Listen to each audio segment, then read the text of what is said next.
To the IRGC, we say, you do not represent the Iranian people. No, they consider you occupiers of their country, terrorists.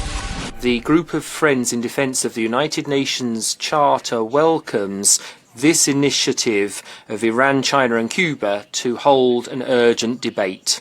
The United States and Israel must respect international humanitarian law. Shajar Tayyib Elementary School has not been the only casualty of American-Israeli atrocity crimes during the past 27 days of their illegal war. They are targeting civilians and civilian infrastructures, their clear intent to commit genocide.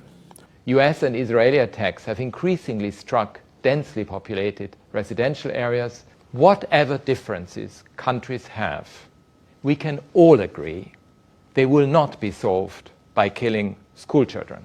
Schools are protected spaces. There's no justification for bombing a school which is full of children. This is not collateral damage. This is a war crime. The pupils and teachers of Minab's school were also the victims of a breach of international law. The most egregious violation of human rights and blatant contempt for IHL. The DPRK delegation condemns in the strongest tone the shameless rogue act of the US and Israel. Thank you. I give the floor to the United Nations Watch. Mr. President, what happened at the Minab Girls' School, located next to an IRGC military base, is a tragedy. We welcome the U.S. decision to open an investigation by an officer independent of CENTCOM. Responsible democracies must hold themselves to account. But let us be clear. If anything, this incident was an exception that proves the rule. The United States has now conducted 10,000 strikes targeting IRGC weapons and military assets, not civilians. That's how they destroyed vast amounts of IRGC missile, drone, and naval capabilities. By contrast, from Dubai to Tel Aviv, the Islamic Republic of Iran is deliberately targeting homes, playgrounds, hospitals, not by accident, but by design.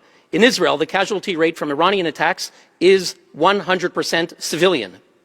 Distinguished delegates, there is a clear difference between inadvertently killing civilians during war, a tragedy that occurs in every conflict, and targeting civilians as a policy. Those who blur this moral distinction betray the very meaning of humanitarian law, because those who target civilians have a name: terrorists. That is why the EU officially designated the Islamic Revolutionary Guards by that name: terrorists. To the IRGC, we say, you do not represent the Iranian people. No, they consider you occupiers of their country. History's verdict is already written for those who murder thousands of their own people and who target hospitals and playgrounds and call it resistance. The IRGC has chosen the path of shame. I urge the civilized world, choose the path of honor. Stand with the Iranian people.